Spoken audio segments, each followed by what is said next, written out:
রাজবাড়ীর গোয়ালন্দে নুরুল হক ওরফে নুরাল পাগলার কবর বাড়ি ও দরবার শরীফে শুক্রবার বিকেলে ভয়াবহ হামলার ঘটনা ঘটেছে। উত্তেজিত জনতা কবর থেকে মরদেহ তুলে এনে মহাসড়কে আগুন দিয়ে পুড়িয়ে ফেলে।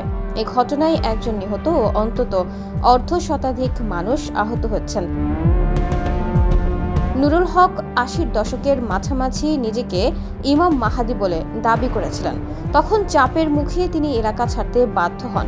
পরে আবার তিনি এলাকায় ফিরে আসেন। তার বেশ কিছু ভক্ত অনুসারীরাও রয়েছে। তিনি নিজেকে খোদা বলেও দাবি করেছিলেন। তিনি কালেমা ও আজান বিকৃত করতেন বলেও অভিযোগ রয়েছে। গত ২৩শে আগস্ট ঢাকার একটি বেসরকারি হাসপাতালে চিকিৎসাধীন অবস্থায় তিনি মারা যান। পরে তার প্রতিষ্ঠিত গোয়ালন্দ দরবার শরীফের ভেতরে কাবা শরীফের আদলে রং করা মাটি থেকে প্রায় ১২ ফুট উঁচু বেদিতে দাফন করা হয়।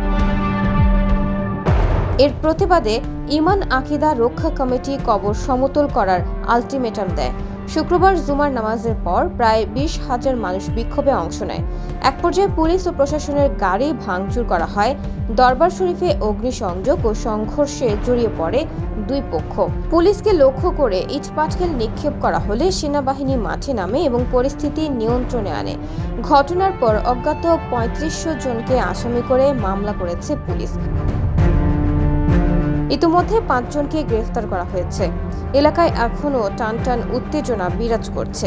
রাজবাড়ীর গোয়ালন্দে নুরাল পাগলার দরবার শরীফ ঘিরে পরিস্থিতি সামাল দিতে এখন প্রশাসন সতর্ক অবস্থানে রয়েছে।